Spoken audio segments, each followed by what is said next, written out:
Good morning प्यारे बच्चों। आज हम लेसन 10 का सेकंड जो पैराग्राफ है उसके बारे में जानकारी लेंगे। तो सेकंड पैराग्राफ आप देख पा रहे हो, पेज नंबर 108 पे 108 पे दिया हुआ है। उसमें आप देखिए कि all organism are made of small microscopic unit called cell. तो क्वेश्चन आता है एग्जाम में, व्हाट इज सेल? सेल क्या होता है? तो सेल ऑर्गेनिज्म की सबसे छोटी जो यूनिट होती है और माइक्रोस्कोपिक यूनिट होती है, यानी वह यूनिट हम माइक्रोस्कोप से देख सकते हैं, विदाउट माइक्रोस्कोप से हम नहीं देख सकते। तो ए सेल इज स्मॉलेस्ट, यानी सेल क्या है? सबसे छोटी होती है, स्ट्रक्चरल होती है, फंक्शनल यूनिट ऑफ ऑर्गेनिज्म होती है। Each cell of an organism perform certain functions.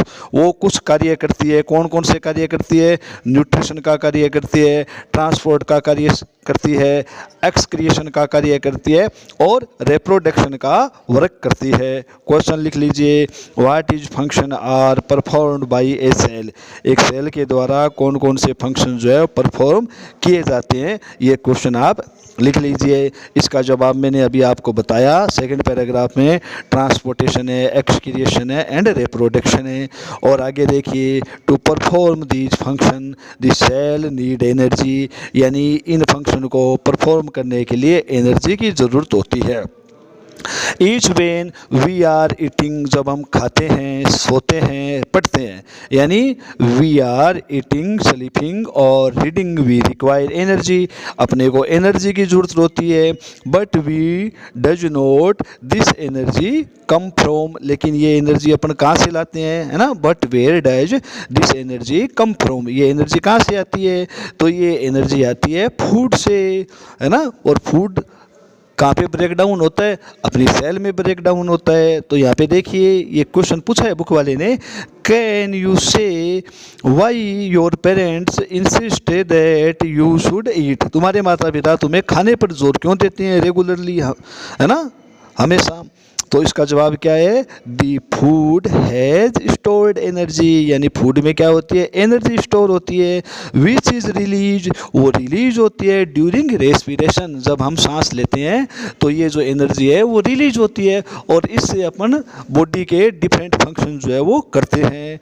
Therefore, इसलिए ऑल लिविंग ऑर्गेनिज्म, यानी इसलिए सारे जो लिविंग ऑर्गेनिज्म है वो क्या करते हैं? रेस्पिरेशन करते हैं टू गेट एनर्जी, एनर्जी को लेने के लिए। हाँ, अब देखिए पैराग्राफ चेंज हो गया है, तो चेंज पैराग्राफ आप देखिए। तो अब आप इस पैराग्राफ में देख पा रहे हो कि जब हम ब्रीथिंग करते हैं, यानी जब हम सांस लेते हैं, वी ब्रीथ इन एयर, है ना? हम ब्रीथिंग में क्या करते हैं? सांस में वायु जो है वो अंदर लेते हैं, हवा अंदर लेते हैं। यू नो, आप जानते हैं, दैट एयर कंटेन्स ऑक्सीजन, यानी एयर में क्या होती है? ऑक्सीजन होती है। तो वी ब्रीथ आउट, जब हम सांस छोड़ते हैं, which is rich in carbon dioxide, उसमें क्या होती है? कार्बन डाइऑक्साइड होती है ना? तो the air we breathe in is a transported to all parts of body, यानी हम जो एयर सांस में लेते हैं, सांस के साथ जो ऑक्सीजन अपन गेन करते हैं, वो क्या होती है? ट्रांसपोर्टेड हो जाती है, सप्लाई हो जाती है हमारी बॉडी के डिफरेंट पार्ट्स में, अल्टीमेटली अंत में, है ना, टू ईच सेल, यानी सभी सेल्स के अंदर वो सप्लाई हो जाती है। इन दी सेल, सेल में ऑक्सीजन इन दी एयर, है ना, helps in break down the food, ये जो फूड को ब्रेक डाउन करने में ऑक्सीजन अपनी मदद करती है। The process of break down of food in the cell with the release of energy, उससे क्या होती है? एनर्जी रिलीज होती है। इसे अपन क्या कहते हैं? सेलुलर रेस्पिरेशन कहते हैं। तो क्वेश्चन लिख लीजिए, what is the cellular respiration. तो अभी मैंने उसका जवाब बताया, वो आपको जवाब लिखना है, आप अंडरलाइन कर सकते हो। दी प्रोसेस से शुरू होता है ये आंसर और रेस्पिरेशन पर एंड हो जाता है। उसके बाद में cellular respiration takes place in the cells of all organism, ये जितने भी ऑर्गेनिज्म हैं उन सब ऑर्गेनिज्म में क्या होता है? सेलुलर जो है वो रेस्पिरेशन होता है। इन दी सेल, सेल में द फूड यानी ग्लूकोज इज ब्रेक डाउन, यानी ग्लूकोज टूटता है into carbon dioxide, carbon dioxide में, एंड वाटर, है ना, और पानी यूजिंग ऑक्सीजन। ठीक है, समझ में आ गई बात। ग्लूकोज टूटता है और ग्लूकोज टूटने से क्या बनता है, कार्बन डाइऑक्साइड बनती है और वाटर बनता है। When broke down of glucose, जब ग्लूकोज टूटता है, ओक्यूर्स विथ यूज ऑफ ऑक्सीजन, तो उसमें क्या है, ऑक्सीजन कम में ली जाती है। इस प्रकार के रेस्पिरेशन को अपन एरोबिक रेस्पिरेशन कहते हैं। तो क्वेश्चन लिख लीजिए, व्हाट इज एरोबिक रेस्पिरेशन। तो एरोबिक रेस्पिरेशन क्या हो गया, ऐसा रेस्पिरेशन जिसमें ऑक्सीजन यूज आती है। तो food can also be broken down, है ना, विदाउट यूजिंग ऑक्सीजन। कई बार क्या होता है, फूड जो है विदाउट ऑक्सीजन के भी ब्रेक डाउन हो जाता है। इस प्रकार के रेस्पिरेशन को अपन क्या कहते हैं, एरोबिक रेस्पिरेशन कहते हैं। क्वेश्चन लिख लीजिए, what is an aerobic respiration, है ना। इसकी इक्वेशन भी आपकी बुक में दी हुई है, आप देखिए। ग्लूकोज, उसके बाद में लिखा है in the presence of oxygen break down into carbon dioxide plus water plus energy. तो इस प्रकार का जो रेस्पिरेशन है उसे अपन क्या कहते हैं, एरोबिक रेस्पिरेशन कहते हैं। और ऑक्सीजन की अब्सेंस में जो रेस्पिरेशन होता है उस रेस्पिरेशन को क्या कहते हैं, उसे अपन कहते हैं एन एरोबिक रेस्पिरेशन, जैसा कि आपकी स्क्रीन पे दिखाया गया है। स्टूडेंट्स, अब साइड वाले पेज पे आ जाइए, पेज नंबर 190 पे आ जाइए। यहाँ पे देखिए आप, आवर मसल सेल्स, यानी हमारी जो मसल्स है उनकी सेल है वो क्या करती है, कैन आल्सो रेस्पायर, यानी उसकी भी क्या होती है, रेस्पिरेशन होती है। और कौन सी होती है, एन एरोबिकली रेस्पिरेशन होती है। एन एरोबिक रेस्पिरेशन कैसा हो गया, जिसमें ऑक्सीजन अब्सेंस होती है, तो उसे क्या कहते हैं, एन एरोबिकली रेस्पिरेशन।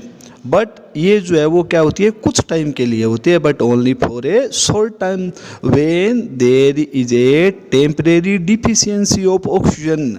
जो वहाँ पे क्या है, टेम्परेरी रूप से, अस्थायी रूप से ऑक्सीजन की कमी होती है, तब जो अपनी मांसपेशियाँ है यानी मसल्स है उनमें एन एरोबिक ऑक्सीजन यानी एन एरोबिक यानी ऑक्सीजन की कमी में रेस्पिरेशन होती है। और ये कब होती है, ड्यूरिंग हैवी एक्सरसाइज, जब हम हैवी एक्सरसाइज करते हैं, है ना, फास्ट रनिंग, तेज़ी से दौड़ते हैं, साइकिलिंग करते हैं, या फिर अपन क्या करते हैं, चलते हैं, वॉकिंग करते हैं, है ना, मेनी आवर्स, बहुत लंबी वॉकिंग करते हैं, है ना, और या फिर क्या करते हैं, हेवी वेट लिफ्टिंग करते हैं, यानी भारी जो है वो सामान उठाते हैं।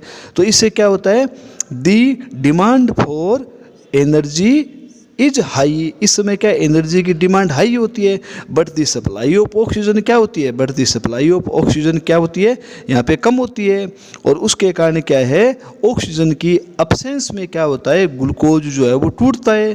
किस में टूटता है, लैक्टिक एसिड और एनर्जी क्रिएट होती है, जैसा कि आप स्क्रीन पे इक्वेशन देख रहे हो ना, देखो स्क्रीन पे दिखाई दे रहा है, glucose in the absence of oxygen, और एब्सेंस ऑफ ऑक्सीजन में क्या बन रहा है, लैक्टिक एसिड बन रहा है और एनर्जी बन रही है ना। तो अब आप क्वेश्चन लिख लीजिए, क्या लिखोगे, what is the aerobic respiration, what is the, अच्छा चलो ये छोड़िए, ये लिखिए, what are inhalation and exhalation. क्या होता है, इनहेलेशन का मतलब होता है अंतः श्वसन। इनहेलेशन, जब ऑक्सीजन हम अंदर लेते हैं तो उसे क्या कहते हैं, अंतः श्वसन, इनहेल करना। और दूसरा हो गया एक्सहेल, यानी बाहर जो है वो गैस निकालना, कार्बन डाइऑक्साइड जो बाहर निकालते हैं तो उसे क्या कहते हैं, एक्सहेलेशन कहते हैं। और जब अंदर लेते हैं तब उसे क्या कहते हैं, इनहेल करना कहते हैं। और लैक्टिक एसिड से क्या होता है, अपनी जो मसल्स होती है ना, उस मसल्स में क्या होता है, क्रैम्प्स होता है, यानी थोड़ी ऐंठन आ जाती है, थोड़ा दर्द आ जाता है। कब, जब हम हेवी एक्सरसाइज कर लेते हैं। तो हेवी एक्सरसाइज करने में क्या होता है, ऑक्सीजन की सप्लाई जो है वो प्रॉपरली नहीं हो पाती, उसके कारण लैक्टिक एसिड बनता है और उसके कारण अपनी जो मांसपेशियां हैं, जो मसल्स है, उनमें ऐंठन आ जाती है। ठीक है ना। तो ये सब जो है वो इसका कारण होता है, एनएरोबिक रेस्पिरेशन का कारण होता है। तो इसमें देखिए, है ना, तो इसमें क्या होता है, पार्शियल ब्रेकडाउन ऑफ ग्लूकोज होता है। ग्लूकोज का जो है वो ब्रेकडाउन क्या होता है, थोड़ा ही होता है, पार्शियल होता है, थोड़ा होता है, और लैक्टिक एसिड बनता है ना। और ये जो है क्या हो जाता है, जमा हो जाता है ना, एक्यूमुलेशन ऑफ लैक्टिक एसिड, है ना, ये जमा हो जाता है। अब मान लीजिए हमारी बॉडी में हमारी जो मसल्स है उसमें क्रैम्प आ गया है ना, तो उस क्रैम्प से रिलीफ के लिए अपन क्या करेंगे, अपने हॉट वाटर से बात करेंगे है ना, या फिर मसाज करेंगे है ना। We get relief from cramp से आफ्टर ए हॉट वाटर, यानी हॉट वाटर से अगर अपन बात करते हैं या मसाज करते हैं तो उससे क्या होता है, उससे अपनी क्रैम्प दूर हो जाती है, ऐंठन दूर हो जाती है। ऐसा क्यों होता है, हॉट वाटर बाथ और मसाज इम्प्रूव, यानी वो इम्प्रूव करती है, किसको करती है, सर्कुलेशन ऑफ ब्लड को इम्प्रूव कर देती है। और सर्कुलेशन ऑफ ब्लड जब इम्प्रूव हो जाता है तो as a result the supply of oxygen to the muscle cells increase, है ना, मसल सेल में ऑक्सीजन की सप्लाई जो है वो इंक्रीज हो जाती है। तो the increase in the supply of oxygen results in दी, उसे क्या होता है, complete breakdown of lactic acid into carbon dioxide and water. उसमें क्या होता है कि ऑक्सीजन की सप्लाई बढ़ने से लैक्टिक एसिड है उसका क्या होता है, कंप्लीट ब्रेकडाउन हो जाता है और वो टूट जाता है कार्बन डाइऑक्साइड एंड वाटर, यानी वाटर और कार्बन डाइऑक्साइड में वो टूट जाता है। ऐसा होने से अपने को क्रैम्प से रिलीफ मिल जाती है, ऐंठन से रिलीफ मिल जाती है, दर्द से रिलीफ मिल जाती है। चलो आगे वाला पैराग्राफ देखते हैं अपन 10.2। चलो आगे वाले पैराग्राफ में अपन देखते हैं कि यू नो दैट, है ना, आप जानते हो, यू कैन नॉट सर्वाइव, यानी तुम जीवित नहीं रह सकते, सर्वाइव नहीं कर सकते, फॉर लॉन्ग विदाउट ब्रीथिंग, यानी लंबे समय तक बिना सांस लिए हम जो है वो सर्वाइव नहीं कर सकते। तो है ना, ब्रीथिंग का मतलब क्या हुआ, breathing means taking in air rich in oxygen, यानी ऑक्सीजन रिच एयर जब अपन अंदर लेते हैं, फेफड़ों में लेते हैं, लंग्स में लेते हैं, and give out air rich in A carbon dioxide, और कार्बन डाइऑक्साइड की जो रिच जो गैस है वो हम अगर बाहर निकालते हैं किसकी सहायता से, रेस्पिरेटरी ऑर्गन्स की हेल्प से ऐसा करते हैं। तो इसे अपन क्या कहते हैं, रेस्पिरेशन कहते हैं। रेस्पिरेशन के 2 पार्ट्स होते हैं, the taking in of air rich in oxygen into the body is called inhalation, यानी इनहेल करना, गैस को अंदर लेने को क्या कहते हैं, इनहेल करना। मैंने पहले इसका क्वेश्चन भी आपको लिखा है तो उसका ये जवाब है। इसी प्रकार से क्या होता है, giving out of rich in carbon dioxide, और कार्बन डाइऑक्साइड को बाहर निकालने को क्या कहते हैं, हम क्या कहेंगे, उसको कहेंगे एक्सहेलेशन, यानी अब आगे देखिए, आगे वाला पेज आप निकाल सकते हो, आगे वाला पेज यानी पेज नंबर 110 110। तो इसमें लिखा है इट इज़ कंटिन्यूस प्रोसेस, ये कंटिन्यूस प्रोसेस है विच गोज, है ना, जो लाइफ टाइम चलता है, और क्या होता है, हजारों बार होता है ना। फिर देखिए एक डेफिनेशन है, उसको ध्यान से देखिए, फर्स्ट पैराग्राफ में लिखा है the number of times a person breathes in a minute is termed as the breathing rate. Question भी लिख लीजिए, what is the breathing rate, breathing rate क्या है, तो इसका जवाब अपन क्या लिखेंगे, the number of times a person breathe in a minute is termed as the breathing rate, उसको अपन कहते हैं श्वसन की दर, ब्रीथिंग रेट कहते हैं। उसमें क्या क्या शामिल होता है, एक ब्रीथ में शामिल होता है इनहेलेशन प्लस एक्सहेलेशन, यानी एक बार सांस अंदर लेना, एक बार सांस बाहर छोड़ना, ये क्या कहलाता है, वन ब्रीथ कहलाता है, एक ब्रीथ कहलाता है। तो एक सांस में क्या होता है, एक सांस में एक बार गैस को अंदर लेना, एक बार बाहर निकालना, इसको अपन क्या कहते हैं, ब्रीथिंग कहते हैं। बाकी जो बातें हैं वो आगे आने वाले वीडियो में आपको पढ़ाई जाएगी, उनकी स्टडी करवाई जाएगी। मैंने जो क्वेश्चन बोल के बताए हैं उन क्वेश्चन को आप कॉपी में लिख लें, आंसर लिख लें और उन्हें याद कर लें, क्योंकि वो एग्ज़ाम के पॉइंट ऑफ व्यू से काफ़ी इम्पोर्टेंट